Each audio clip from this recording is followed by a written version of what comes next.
Week 16 wraps up in the NFL. The playoff picture slowly starts to take shape, and we give you our winners and losers on the year, plus the NFL news and more in 20 seconds. What?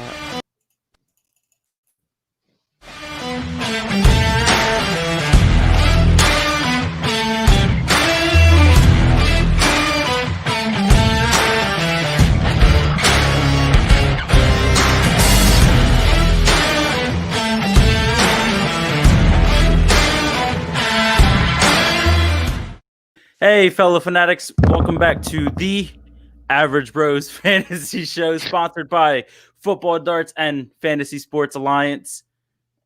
As always, I am here with my average brother, Kevin.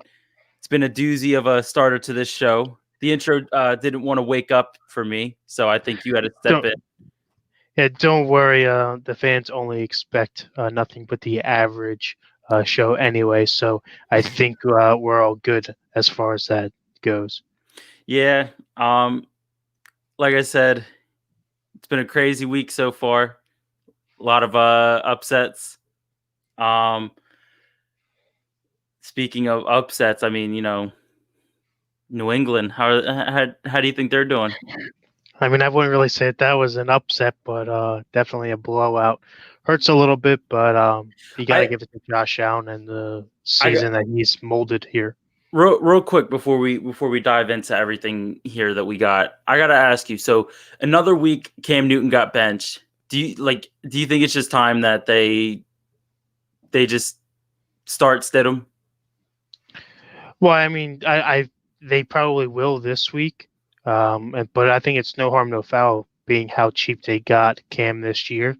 So I think that if you give Stidham an actual start, see what he can do, and then judge from there going into next year to see if you bring back Cam on the same type of contract, or do you look elsewhere, which I think it will be the latter. Yeah. We have Kim here saying, "Hey, Josh and Kevin. Hey, Kim, how you guys doing?" But all right, I think it's time that we dive into it. But first, of course, our broadcast sponsor, Football Darts. Take a second to talk about them. Football Darts is a dart game that combines the skill of traditional darts with the strategies of American football. This innovative dart game is played on a uniquely designed multiple target dartboard. Unlike traditional British darts, American football darts is a game that combines both the skill of darts and the strategies of football. It can be played in sports bars, at tailgate events, as league tournaments, or as a leisure activity in the comfort of your home. If you would like to check out their officially licensed collegiate dartboards, go to footballdarts.com. And also, if you like what we do here on the show, please like, share, and subscribe to the show, and follow us on all of our social media outlets, as my average brother Kevin will show at the bottom here. And then, of course, head on over, check out Josh, Brad, and Eric on the Empty Wagon Show. They give you their heroes and villains for the upcoming week. And also, ton of comedy. And then they talk about NFL news that basically recaps what we say here on the show, or news that we miss, or just news that pops up after our show. But I think that wraps it up for this whole intro. And that gets us right into our winners and losers. And I know at the beginning of the show, I said that instead of just doing winners and losers for this week, we're coming to the end of the NFL season. So I think that it's only right that we give winners and losers for the whole season.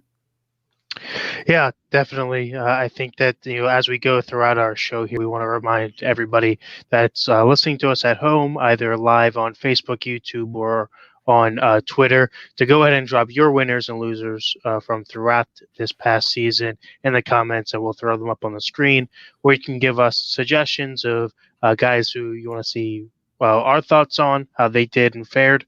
And the way that we're going to be working this is looking at where players were projected and drafted at at the beginning of the season, how they finished, and whether their draft stock went up or down, or if your expectations were met of that player after the draft.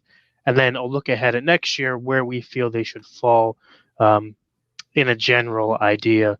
I know a lot could happen in the offseason, so we don't want to get too nitty gritty with that just yet. But as we move through it, Josh, who do you have as some of your winners? So, my first winner for the season, somebody who, obviously didn't start, his first game in the NFL, but has proven to be one of the best rookie quarterbacks in this league.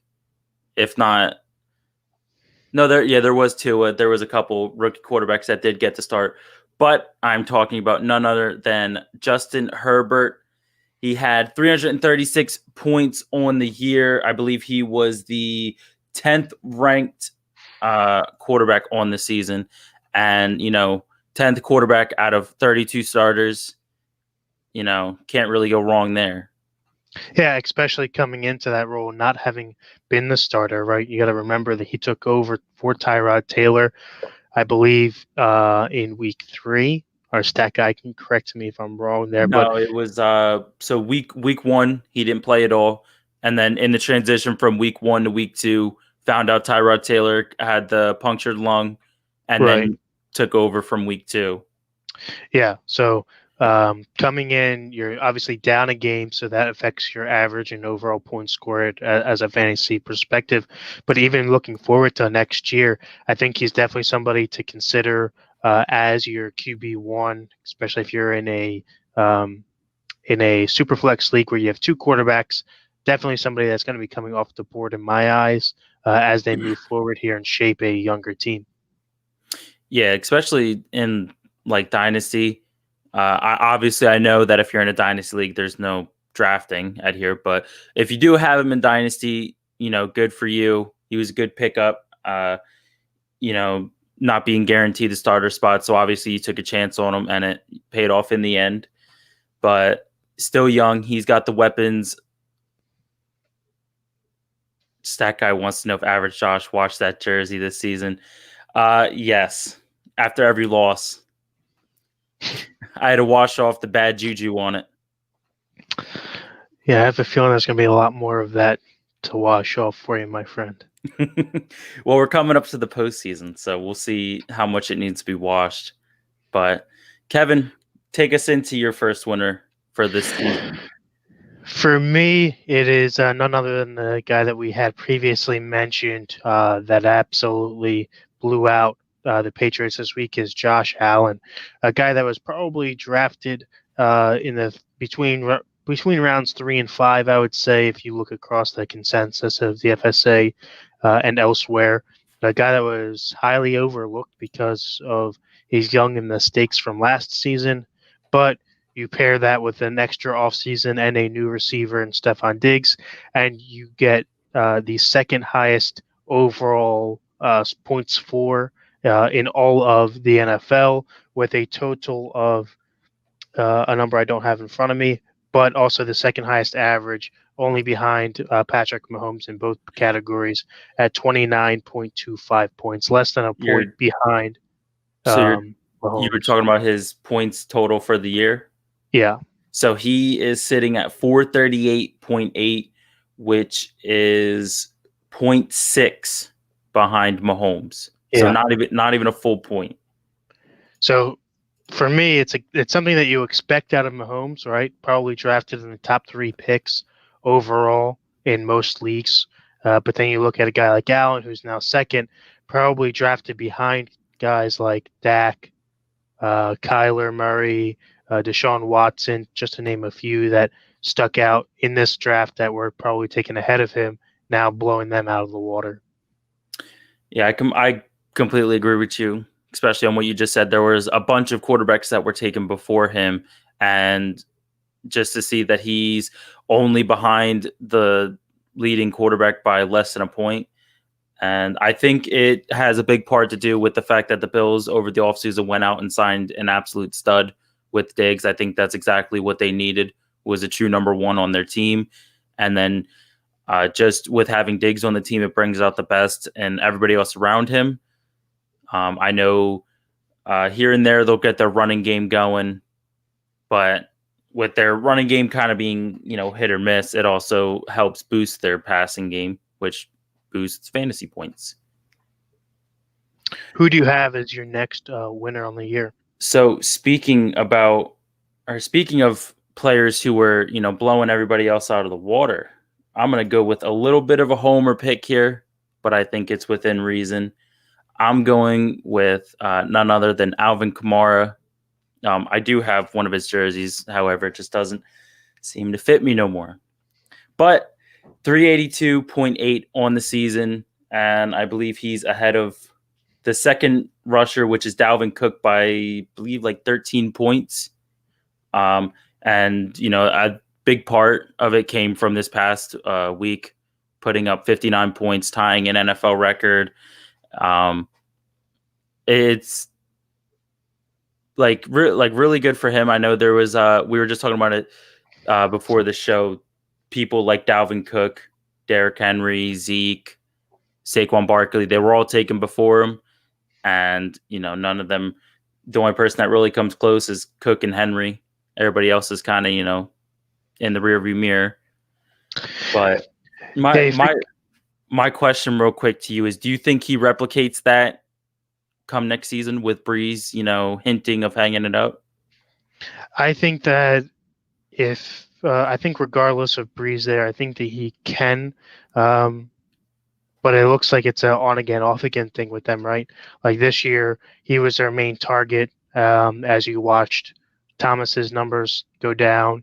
Last year was just the opposite. Thomas breaks the record for receptions, and Kamara's numbers go down. Year before that, you've got Kamara and Ingram leading the backfield, and obviously putting up top numbers to have given him a look in the first round. So I think it's hit or miss with those guys. I don't think that Breeze being there matters because he's their check down guy out of the backfield. So if anything, Breeze not being there will help them because when in doubt, check it out. It'll go to him versus trying to force something deep. But Taysom Hill, who looks to be the heir to the throne, has been there for a few years, so shouldn't have any issues molding with these guys. It's not like you have a new quarterback coming in and recreating a new system. It looks like the guy's already there. So I think it will be kind of linear. I think you'll see the same production out of Kamara, but the real question is, where does he fall next year draft wise? Because you have three guys in Zeke falling out, not doing so well. Saquon not playing at all this year after getting hurt in week one. Then you have Christian McCaffrey, who when played well, but out for almost all of the season. I believe he only had 3 or 4 games, 5 games max all year. So I think with those guys stepping back with uncertainty, he could move up higher in the first round than what he may have gone this past year. Yeah, I agree with you. I think he takes a couple steps forward, maybe past Zeke and Saquon off of uncertainty from what you said. But or I would kind of say his draft stock stays the same because of the whole Drew Brees not being there type of deal. And, if you have like Taysom Hill back there, somebody who doesn't have the elite mindset that Brees does, then you kind of know, like, hey, they're going to lean more towards the running game, and people will pick up on that. So people pick up on it, which leads to them just completely shutting Kamara down. Well, you also have to throw in the factor that Taysom Hill can run as well. So you have a more scary backfield having a more mobile quarterback, to where can you really load the box and make your quarterback one-dimensional if he can also roll out? Well, yeah, then if you have Taysom Hill who can run the ball, then it comes more towards a Baltimore type of thing, where it's hard to trust Baltimore's running backs because they have Lamar there who can run the ball, who more times than not will outrush the running backs. Very true. Speaking of Kamara, I'm going to stay with the same team and go to my first loser for the season. I know that he was injured for the whole season, but I do believe that his injuries end with like we said, Drew Brees hinting of retiring. I'm going to say that my first loser for the season is going to be Michael Thomas. Like I said, I know that he was injured, but injuries can kind of creep up on players and they can kind of make them fall back a little bit. They won't be the same after the injuries. He only had 70. I just had his name here. I believe 76. I don't, yeah, 76.4 on the year. And even when he did play, I don't think he was really the same from what he was last season. He had some decent gains, 16, 18, 15. But like I said, besides that, he was out the whole season. I know personally I took him in the first round. Do you think he falls in the first round again, or do you think he drops down a little bit? I think he's right around there. I think that the issue is not necessarily in his performance um, and the injuries that he's had, but if we look around the league, how many other wide receivers have absolutely boosted their numbers? We talk about two receivers out of Washington. You look at Stephon Diggs moving over with Josh Allen, a bunch of young guys moving up. So it's really just become a crowded space in the top and not really tiered off like, say, the tight end position, to where there's only 3 or 4 guys at the top, and then it's a steep fall. I think that um, if you take Michael Thomas in the first, I think that the value is still going to be there next year. May not be, 101 numbers, but I think that late first still there, paired with DeAndre Hopkins being the only other guy that I would put securely over him at this point. Oh yeah, I can kind of think of a couple people I'd put over Thomas going into next season. But we have Jenna Well, I would say that saying, there's a few guys that could be out. Jenna's saying, "Hey guys, here, Jenna, how are you doing tonight?" But I kind of cut you off for a second, Kevin. So go ahead. Yeah, no, I was just saying that there's a few guys that you could argue that are over Thomas as far as next year, as long as he's healthy and has a solid passer to him, and they work out the relation with whoever it may be that steps in. But most certainly, it's really only Hopkins that I would say, no doubt, above him. You could argue anyone else. Yeah, I think it just comes down to matchup based as well, just who they're playing on that week. But where do you want to go from here? You want to keep going down your winners, or do you want to hop over to the loser side with me?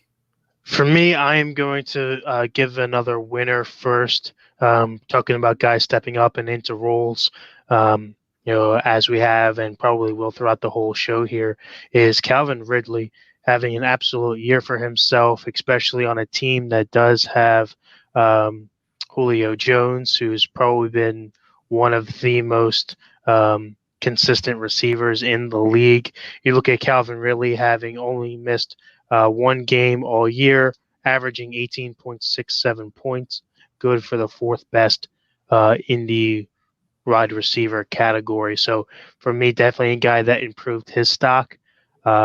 I think that moving forward next year is going to be seen a little bit higher. I think that they kind of evened out roles between himself and Julio. It's not just number one corners covering Julio anymore when healthy anyway. I think they've split the time too much to where, pick your poison. Whoever you're covering, it's not really going to matter because you have another true number one next to him.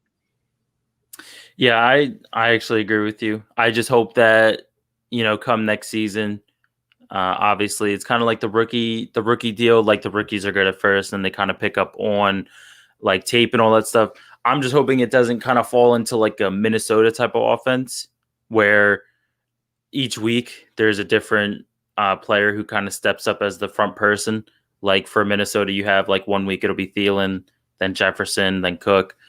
But like I pretty much I know that Ridley's gotten most of the workload because Julio has been out with injuries week in and week out, here and there whenever he wants to show up.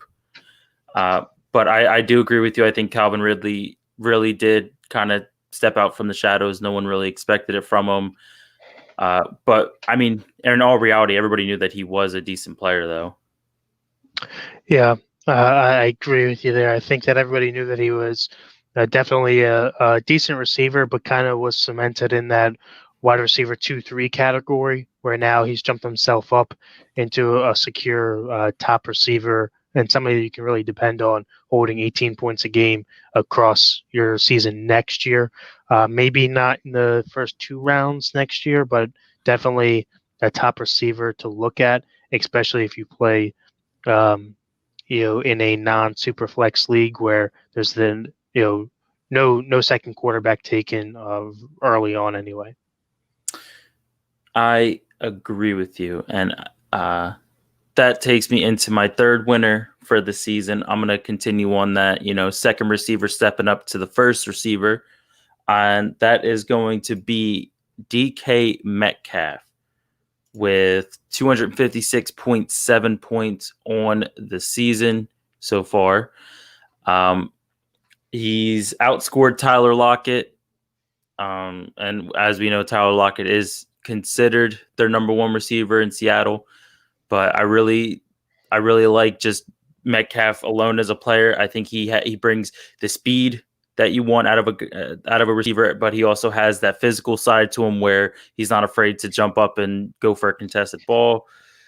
I think that he enters into that maybe like third roundish area because yes, he is a second guy, but he can put up numbers like he would be the number one guy. Yeah, I would put him a little bit higher. I think that the issue there is the fall off at quarterback. I know that Russell Wilson has had some issues as of late in the latter part of the season, to where you've seen the numbers drop off a lot. I believe the Empty Wagon guys had brought it up to where in the first half of the season, the Seahawks were averaging 4 touchdowns a game, and in the second half of the season, they only had 4 total touchdowns. So passing anyway. So definitely something to look at there to lean on his numbers a little bit. I think that the issue there taking DK is that he has Lockett next to him. So you have two true number ones, if on any other team, playing next to each other, similar to your Ridley and Julio scenario. So any given week, one could have the watch the score bounce instead of the other. Yeah, I agree with you. I just know that like it's kind of like the first half of the season. I think it was more leaned towards Lockett, and then just on the second half of the season, it was more leaned towards DK.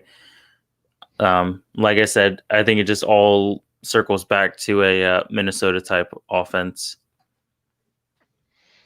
Yeah, I agree, and that kind of leads me into my first loser of the year, a guy that had high hopes for, but kind of fell short based on um, his draft value anyway, and that's C.D. Lamb, only putting together an average of 12.6 points. Looked to be the top guy coming in, pairing him with Amari Cooper, who started out having a great season. You can kind of put this on the quarterbacks a little bit, but as a rookie receiver, you can't really say that it's because of a lack of chemistry with his quarterbacks as they changed, because it's not like he would have had a chemistry built there anyway. It's not a vet that you're taking away another vet away from that's had sole game share or time share with. You're working on the chemistry. He hadn't built anything with anyone anyway. So to watch him get drafted in a lot of leagues, say even ahead of a DK this year, to fall much shorter than what he did, puts him in my losers for the year. Yeah, I think for CeeDee Lamb, it kind of just evolves around. I think you hit it right on the nose with their quarterback situation. I think that you put Dak into the fold. I think that, CeeDee Lamb, Mari Cooper, Michael Gallup, even Zeke, they all kind of, step back into the roles that you expected them to be at. And I think come next season, though, I wouldn't necessarily doubt CeeDee Lamb going into next season once Dak comes back. And like I said, once Dak comes back, I think that he'll feel I don't know what the word I'm looking for is. He'll fulfill your expectation, I guess I could say. I'm not really sure. I just don't know if the chemistry is there with that team overall. I don't think that the physical ability is, but the football IQ and just the gel between the team. I don't know if they will get much better. I mean, we are talking about the NFL, the NFC least. I think that a lot has to go right for that team just to move a little bit forward versus anything else. Um, yeah, and then falling back, which I think is a higher chance there. And speaking of CeeDee Lamb, that actually takes me into my second loser for the season, and it's another rookie receiver I'm going. I'm going with Henry Ruggs on this season. Only 74.8. He was, I believe, ranked one of the top receivers alongside like CeeDee Lamb and Jerry Jeudy. But both CeeDee Lamb and Jerry Jeudy kind of blew past them in points. And you can't really throw it on the quarterback as well because they still have Derek Carr throwing it in the backfield. So, go ahead. Yeah, no, I agree with you. I think that Henry Ruggs was supposed to step in and be the number one there. They didn't really have a true number one anymore out of the pass game. And you pair that with a decent run game with Josh Jacobs, who finishes, I believe, in the top 10, maybe higher. I have it right here. Um, Where'd he go? Yeah, Josh Jacobs, the number ninth best Mm-hmm. overall running back on the year, averaging 16.13 points on the year. So you can't say it was a lack of getting the run game going to help open up the pass game, and you can't say that the pass game wasn't there either because Darren Waller is the second best overall tight end. So I think it's just a poor performance and not having trust there with Carr. So definitely agree with you there as far as being a loser on the year. Yeah, I mean, as far as draft wise, I wouldn't really move him up any more than where he probably was already drafted at.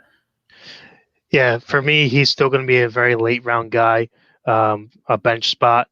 And if that, I wouldn't be surprised to see him go undrafted in a lot of leagues that have smaller benches next year and just be a pickup for a bye week fill or something like that. It just enough wasn't shown there, and there's no real big name recognition there to carry any weight like some of the guys we might bring up here in a minute. Yeah, I agree. If you have a smaller bench, I would just suggest I wouldn't completely count him out yet, but I would kind of keep an eye on him as the weeks go by. And then, as you said, if you have a receiver on a bye, maybe you could pick him up. Comes back to matchup based. Yeah, that leads me into my biggest loser on the year. For me, it's a guy that just didn't live up to the hype and had every reason to do so and lead their team is Lamar. If you take a look at what they've done so far this year and where he is overall, I mean, you're talking about probably the second highest drafted quarterback on the year, only behind Patrick Mahomes.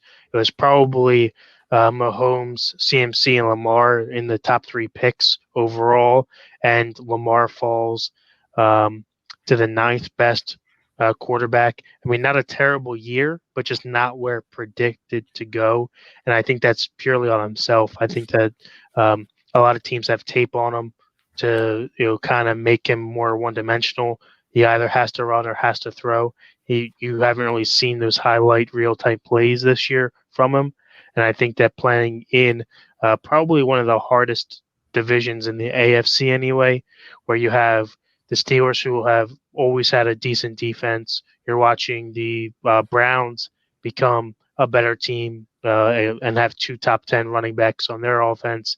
Then you're watching the Bengals, when healthy, have an okay squad. Still very young and trying to put things together there, but I just don't think that Lamar has lived up to the hype and probably let a few fantasy owners down to where it may have been a question if you had one of the other guys that jumped up on the list here, either Herbert or say a Tannehill who wasn't drafted very high in most leagues, probably questioning when you can and cannot start Lamar. And to me, a first round pick should never be that way.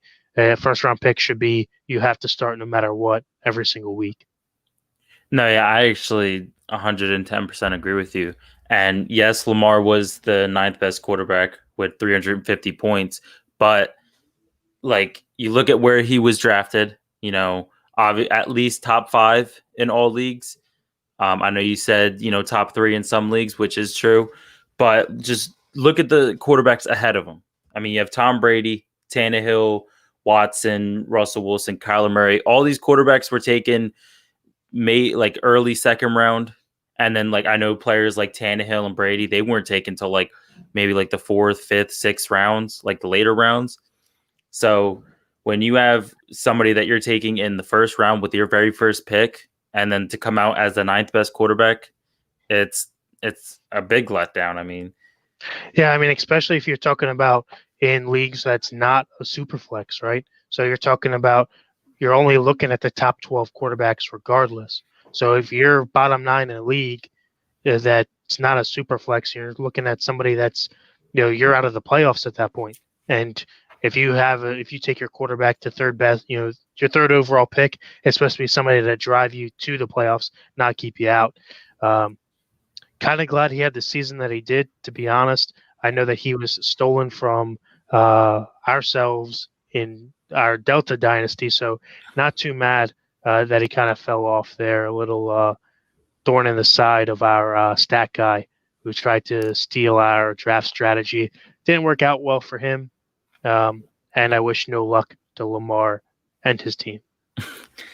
yeah, I actually ended up drafting Lamar in Dynasty as well. But a couple weeks ago, I did trade him away for Saquon Barkley, which I think in the long run could bode well for me, being as that's all the Giants really have going for them.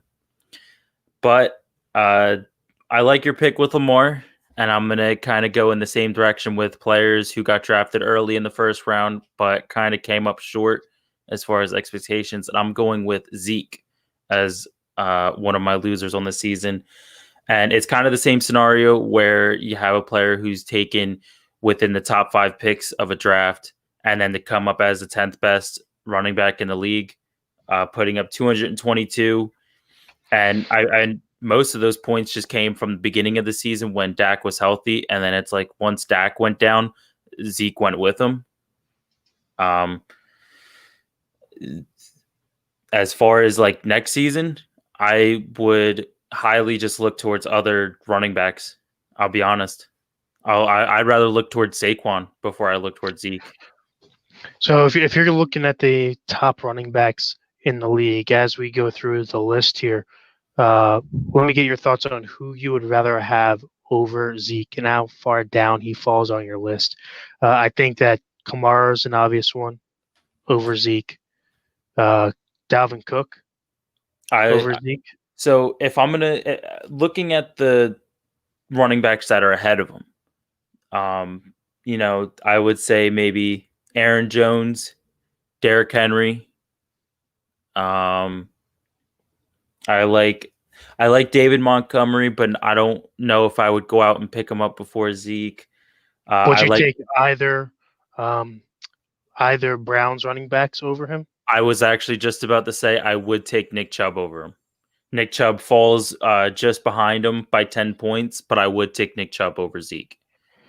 And Nick Chubb has also missed 4 games and has a higher. Nick Chubb actually has the 6th best average on the season at 19.3 points on the year versus where Zeke is sitting at 15.9. So a pretty good difference there. I would real quick. I would even go as far to say as I would take Jonathan Taylor before I took Zeke. Yeah, I mean that rolls right into my next 2 guys. I'll rattle them off quick. I know that we have a lot to get to ahead of the show here, but guys number 3 and 4 on my top winners for this past season is James Robinson and Jonathan Taylor. You're looking at 2 rookies, both probably either undrafted or very, very late round guys. If you're looking at redraft, I could see them going in dynasty leagues or in keeper leagues a little bit earlier just because of the potential there. But you're looking at Um, James Robinson being the fourth overall running back thus far this season, and then Jonathan Taylor being the seventh best on the season. Jonathan Taylor actually splitting times and not being the head back there at when the season started. You look at guys like Marlon Mack going down helped him out a little bit, and then Naheem Hines struggling a little bit early on. So he did split some carries there early on, and still proving to have a better season than Zeke, who has been the lead back there. Yeah, I completely agree with you. I really do like the rookie draft class that came out. Obviously, with James Robinson being a huge surprise, Jonathan Taylor getting the luck that he had throughout the season. Uh, with Speaking of rookies, out of that draft class, compared to the two that we just brought up, where do you put Clyde Edwards-Helaire with those guys? um, as far as fantasy wise, I wouldn't put them. I wouldn't put him as far up the list. Mainly because we know how Kansas City is. We know Kansas City is a pass first offense. They have too many weapons to go to the run game unless they're already up so much and they just go to the run game, they chew up the clock. But I don't see them going to the run games like say a Tennessee. And then you have teams like Jacksonville, where I mean, yes, they have the receivers there, but it's not a Kansas City type offense to where it'll win them games. So they have to fall back on the running game as well. And then same thing with Indianapolis. They don't really have a Mahomes type of quarterback with Philip Rivers, which I believe he's talking about retiring this year, if I'm not mistaken. Who's that? Rivers. I think that was the case. I think that he was contemplating it going into this year, but was given the deal to go to the Colts to try to train up whoever was in there and kind of outline an offense around Rivers that would bode well moving forward, whether that be Brissett or somebody else that they bring in. But I do believe this will be his last season. Yeah, so even if Rivers decides to hang it up, then that's just more reason for them to go towards a running game. And the only other thing is that I would kind of be wary of with Jonathan Taylor is they do have the options of Naeem Hines and then also when Marlon Mack comes back. So it all depends on what they decide to do with them once they're all healthy come next season.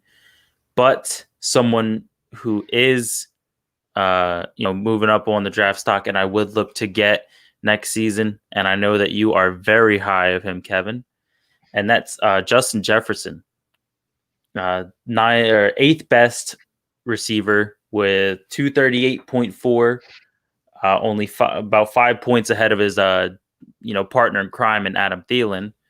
But I think that he took over as the top receiver out of this draft class, overcoming like CeeDee Lamb, Jerry Jeudy, Henry Ruggs. And I think that that it's not just this season, and that he could easily become Minnesota's Thielen when Diggs was there. Yeah. Go ahead. Yeah, no, I was just going to say that I think that it is definitely something, started good things there for him. And definitely for that pass game overall. I think that for me, he is for me, if I was to have a vote on Rookie of the Year, he would be mine. I know it's more of a quarterback's award as you talk about MVPs in any category within the NFL. So I think that Herbert does get a nod there. But I think that if anyone is to dethrone a quarterback, it is going to be Jefferson this season. Well, I mean, as far as Rookie of the Year, there has been some non-quarterback Rookie of the Years in the past couple years. Alvin Kamara being one of them. But take us into your next winner, Kevin. My final winner on the year is at the tight end position, usually a lackluster spot, but a bright spot within the Washington football team has been Logan Thomas. good for the fifth best tight end on the year, undrafted in almost every league that I have seen, averaging 12.12 points, 12.12 points, I should say, on the year. Um, a guy that I look to move up in my draft rankings ahead of next year as you're looking to consider a tight end, especially if you have a premium on them. Um, Somebody that I think that would fare better if he had Scary Terry in there more often and a steady quarterback and no changes and no issues with Haskins as he gets cut and leaves that team. Yeah, I agree with you because I mean, if you look at it, Logan Thomas is the fifth best tight end, and then just look at some of the tight ends behind him. I mean, you have Mark Andrews, Mike Gesicki, Hunter Henry, Rob Gronkowski, all well-known tight ends with their respective teams. But Logan Thomas, and I believe even above him, Robert Tunyon, they were kind of the out there names to be on the top of that list. But Yeah, I I mean, think I think it just I comes could see down. Tony. Go ahead. I was going to say I think it just comes down to who's throwing the ball for them next year. Yeah, I was just going to say that I could see guys like Tunyon standing out as a winner on the year, probably undrafted in a lot of leagues. But as I look ahead of next year and moving up draft stock, I don't think that that will be the case. I think that it was kind of just matchup oriented with the tight end in their role. And I think not having um, Jones and Adams in certain weeks kind of helped his case to step up as their number two receiver on the team behind Adams. So I don't think that will be replicated next season. I don't think he'll do poorly, but I don't think he'll be as high up in the rankings for them. I agree. And I think I'm just going to kind of dive into my last winner for this season. And I know the Empty Wagon guys absolutely love him. And it's David Montgomery, 251 points on the season. Kind of brought back the running game into Chicago after Tariq Cohen went down for the season. As far as what his workload looks come next season when they get him back, I think it's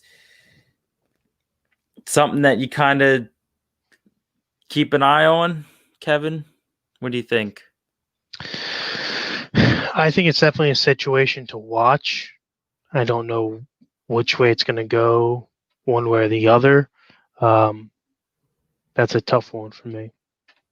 Yeah, because over the last couple weeks, ever since their bye week, nothing but 20 plus points for them.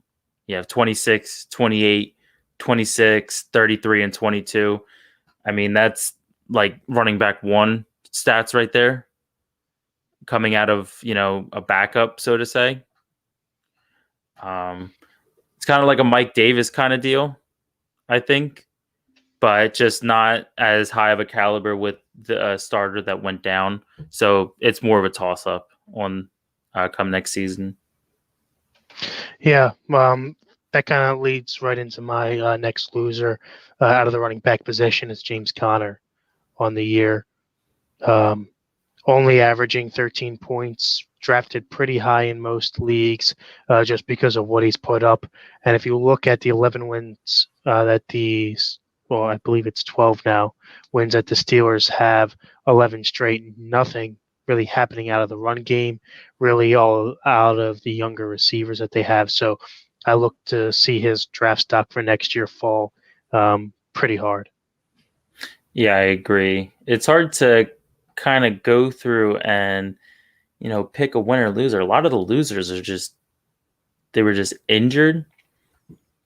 Because I mean, I'll be honest, the last loser I was gonna pick was gonna be Joe Mixon, just because of how high that he was drafted.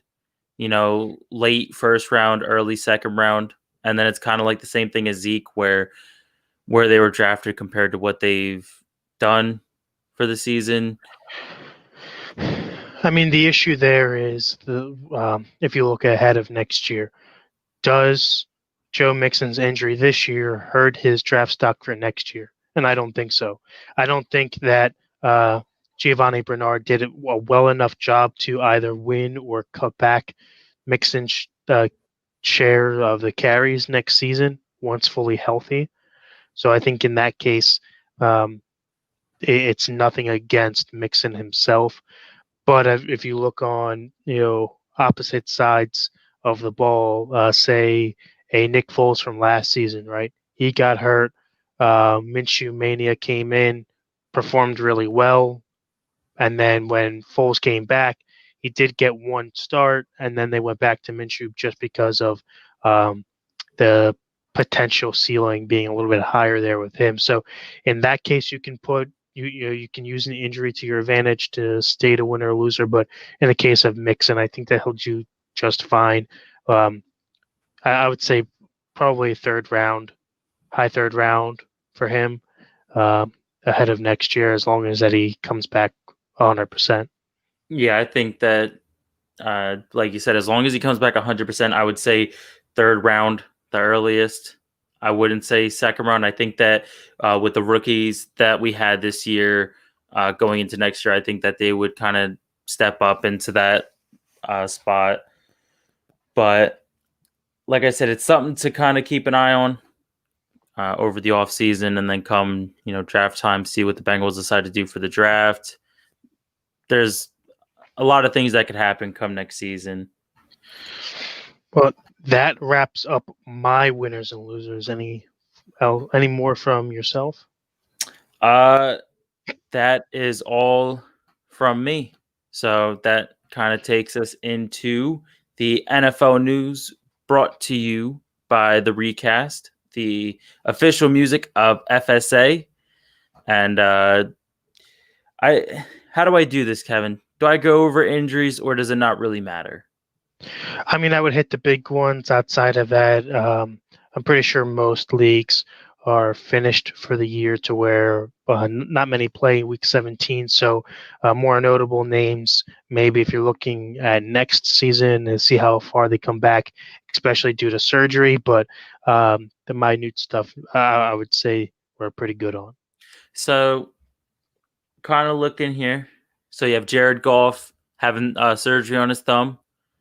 Kyler Murray is uncertain for this week with a lower leg injury. And then you have kind of the smaller backup names. Sammy Watkins, calf injury. They're hoping he'll be back for the playoffs. Darrell Henderson is out this week with a high ankle sprain. And then Philip Lindsay says out for the season. But, I mean, that's just 1 week with a knee/hip injury. This is all what Bleacher Report is telling me. Yeah. So. And I know that I kind of wanted to go over it a little bit, for people who I guess are still in, fantasy playoffs, if they are, teams that are possibly sitting their starters. I know that the Steelers are a big one. They are sitting Big Ben this week, and Mason Rudolph gets the start against the Browns matchup of last season's helmet game. Oh, that's gonna be fun. You think they're doing it on purpose? A little nostalgia. I mean, possibly, because they still, like we had mentioned, the Steelers are right now have the same record as the Bills and could potentially lose the second seed overall. So it's kind of not a must win, but a want to win for them to face that lower seeded team. I believe they would play the seventh seeded team. So kind of something that you really want to see. But regardless, no harm, no foul if you slide down a spot. Yeah, so you still have teams. Obviously, in my personal opinion, I think the Chiefs are going to sit their starters. They already secured home field advantage. They won the division, got the first seed, all this stuff. So I think personally they're going to sit their starters. But then you have teams like the Bills, the Steelers. They're still playing for the second seed. But I know you said the Steelers are sitting Roethlisberger. And then hopping over to the NFC, Saints are playing for second seed. Seahawks, I believe, are playing. I don't know if they have a chance to get the first seed or not because they're 11-4. Packers are 12-3. So if Packers lose, Seahawks win, they'll be tied. But I don't know how their tiebreaker goes. I don't know if you know. I don't off the top of my head. Because I know that Saints, the best they're doing is second seed. Obviously because of the matchup. When the Saints and Packers played, Packers won, which ended up with a pie to the face for me. But I believe that is it as far as the news. I think that is the quickest NFL news segment we've ever had. But yeah, it's been a roller coaster of a news line this year, right? With COVID listing guys, injuries. We've had, I believe, now 3 or 4 head coach firings, not including Adam Gase, who still has a job. unfortunately, but I mean, not unfortunately for me. I want to keep that guy in town. but of course, that brings us to our favorite segment here on Average Bros. It is the Top Dog segment brought to you by Nature Coast Tailgating, our world championship sponsor. And, throughout the season, if you haven't been here, this is somehow the first episode that you are watching of us. Usually, me and my average brother Kevin would take our picks on either a quarterback and a flex position, which is either a running back, wide receiver, tight end, or kicker, as I've done in recent weeks. And we kind of duke it out to see who can score more fantasy points. If we happen to hit on the top dog, so to say, which means most fantasy points scored for that week, we get 2 points. Right now, the score is 17-13. I am up, and pretty much because we know that it is the final season or the final week of the regular season, and I know that Kevin has a little bit of a deficit to overcome.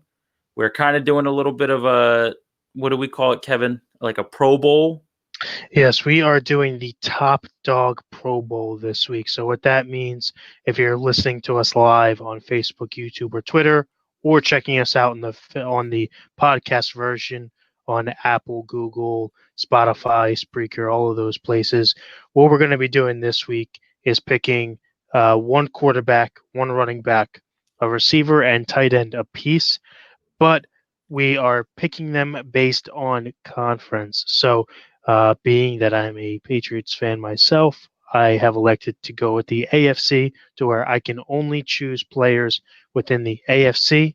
And Josh and his Saints out of the NFC, he will only be choosing players within those divisions. And if we do happen to choose the top dog, respectively, in each of our categories, AFC, NFC, that will negate to no points. And may God have mercy on your soul. All right, Kevin, I'm going to give you the honors of kicking us off with your quarterback for this week. My quarterback was pretty easy this week for myself. A guy that we've looked to be in the top seed or the top of the quarterbacks list for most of the season. A guy that kept me out of my championship hopes after putting up 4 touchdowns last week to Stephon Diggs. It is none other than Josh Allen. I think that since they are still playing for that second seed, I think that the only other quarterback with a better matchup than him and something to play for would have been Patrick Mahomes out of the AFC.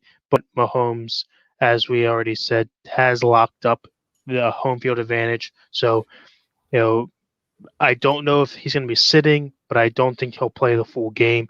I think he'll do much like what Tom Brady did this past week. And once they had gone up on a big enough lead, took him out and did not finish the game. All right. So you're taking Josh Allen, kind of a bigger name quarterback, as we've said just about all throughout the whole show, him being the second highest quarterback with scoring.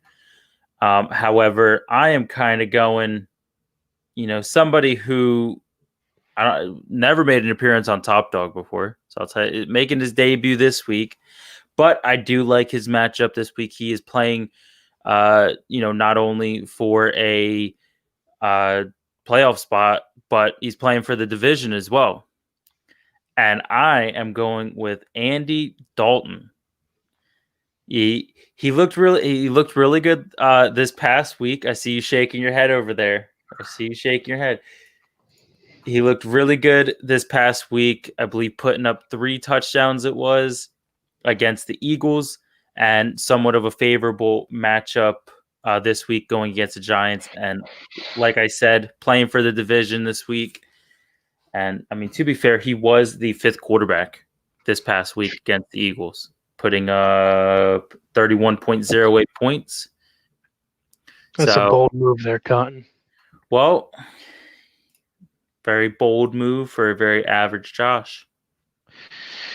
I am going to go with my running back next. I'm going to go with the workhorse out of Tennessee, who is still playing for their division against a absolutely decimated Houston defense that has let up a whole ton of points all season long. Derrick Henry, hoping that it goes his way and not through the air as it did this past week.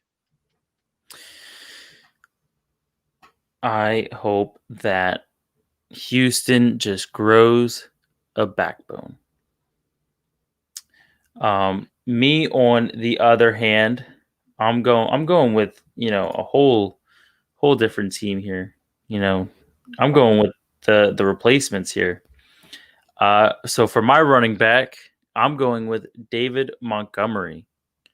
I kind of blanked on who they're playing this week, but they are playing for, what is it, Minnesota? I'm looking here at the bottom of the screen. Or is it Green Bay? Oh, it's Green Bay. Oh gosh. Have fun with that, bud. They are playing for a playoff spot here. So, I like to think that, your season's riding on the line here. So, put up or shut up. So, David Montgomery it is. For me, I am going to go with at my wide receiver position, somebody that has been very reliable all year, not necessarily a big name, no real big boom games, but has been consistent not only this year, but in years past. I'm going to go with Keenan Allen of the Chargers for this week. Okay. I like it. Kansas City's probably sitting their starters. So, Justin Herbert comes out, has a little field day. Me, on the other hand, I'm going with, somebody who has had, what would you say? What kind of games did you say that Keenan Allen didn't have? Big boom games. Okay. Well, this player has had big boom games, and it's DK Metcalf going up against San Francisco. Their defense, I know they're getting healthy, but they're back and forth. I mean, and then, of course, Seattle's playing for either second seed or first seed. Still don't know how that's going to go with tiebreakers between them and Green Bay. But they're playing for a lot here. And I know Russell Wilson is going to brush off the rust, brush off the dust, and he's going to start dropping some bombs in DK Metcalf. Now to the tight end position, which is probably the trickiest out of the list here. I could go with either one of the top 2 guys, both in the AFC. If you're looking at Travis Kelce, but he's got everything locked up there, might not be a great pick. Then you've got Darren Waller from the Raiders, second best tight end in the league. Not really sure what he's got to lose there.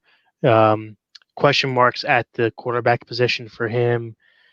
Going down the list brings me to the next best thing and looking to move a young Miami team forward in Mike Gesicki, my pick against Buffalo, who will probably let up the underneath stuff and just try to win the game. Maybe a little bit of an overlook, as Miami is still trying to make one of those wild card spots. So, me being on the NFC side, kind of at a little bit of a disadvantage here. So you look at the top 5 tight ends. 3 of them are from the NFC, but not very well known players here. TJ Hawkinson, they're not playing for anything. Robert Tunyon, I mean, hit or miss with him. However, I was gonna go George Kittle, just because big name, kind of throwing it out there. He had a decent game coming back. I believe he had 15 points last week. 5 receptions, 90 something yards. So, but I'm gonna follow the theme that I'm going with my little Pro Bowl team here, playing for something in the playoffs. And you mentioned his name earlier, and just to see where this gets me, I could be blowing the lead here. I'm going with Logan Thomas this week. Like I said, favorable matchup against the Eagles. They're playing for the division. Yes, playing for the division. They're all playing for playoff spots. It's nitpickings here with the NFC least. So I think if any teams are going to bring out the best in each other, it's going to be the NFC least, because of the three-way fight we got going on here. Except for the Eagles. The Eagles are just non-existent. Yeah, they punched their ticket to the golf course last week. To the golf course, they they're warming up the bench at the bar to watch the playoff set. I will say though, they're keeping Hurts healthy though, because I think that's their guy. Which I'm glad. I guess Doug Peterson is just listening to the show. Doug Peterson has been watching the show, hearing me complain about how Carson Wentz is just a big old stinker. Yeah, he's just Doug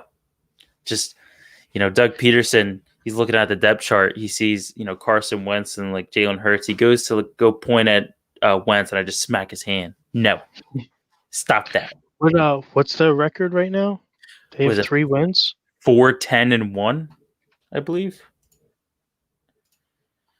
The Eagles, 4-10-1. They currently hold the 5th spot in the draft order. Only 2 wins better than the Jets. Yeah, I think the Jets won last week, and they were like, they were just. You see Adam Gase in like his office. He's like holding a picture of Trevor Lawrence, and he's just like crying over it. I mean, you look at what the Eagles should have been on paper. Carson Wentz, MVP caliber, slated as a top 5 young quarterback moving forward in the league. Miles Sanders, supposed to be the next big thing for running backs as far as your steady workload guys. Not a huge name, nothing like a Saquon or anything like that, but at least a get her done type of guy. And then just 4 wins. Absolutely nothing going on there. But I digress. And we got Eric here saying he shouldn't be there to develop Trevor. Yeah, I think. Yeah, I mean, go ahead. If you're Trevor Lawrence, you have to be jumping for joy right now. I mean, you got to figure you're going to a team that has a solid run game, has a ton of money next year to go out and buy you weapons. Right now, Jacksonville leads the league in all of the projected cap at $84 million. The second best is the Jets at 81. If you're looking at total open cap, but I don't think cap is going to help that team. I think you might just want to light a match and walk away.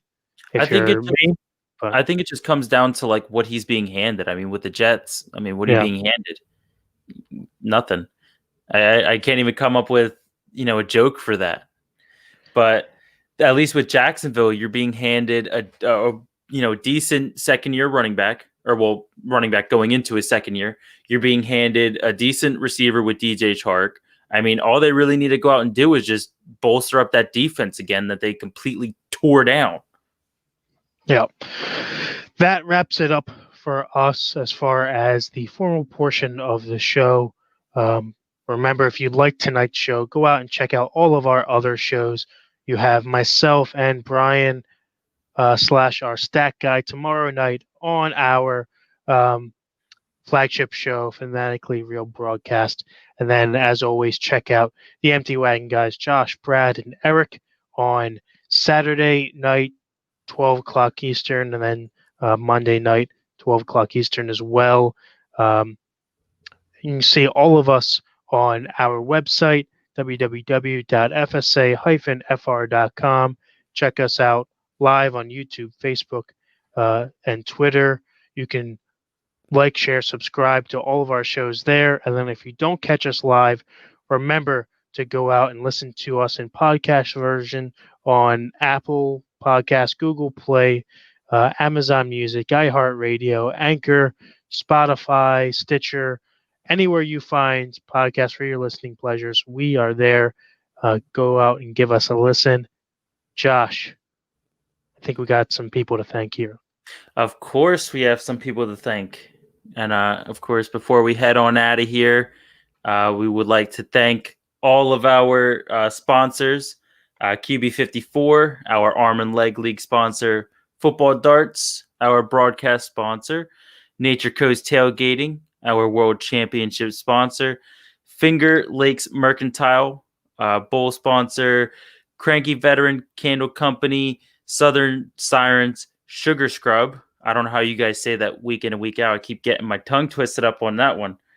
Deep South Creations, and of course, the Recasts, who are the official music of the FSA. My average brother, Kevin, do you have any final words? That is about it for me. Just want to remind everybody, if you still are in something fantasy related league wise, go out and make sure you set your lineups. If you're not, hope you guys check out what we are offering here in FSA next year and join us in all of our leagues. Stick around for some big news as far as they are concerned. And as always, Josh, I wish you no luck as you pick your top dogs. I hope they all sit this week. Amazing. Kevin, you, along with everybody, have an amazing night. And remember, kickers are people too.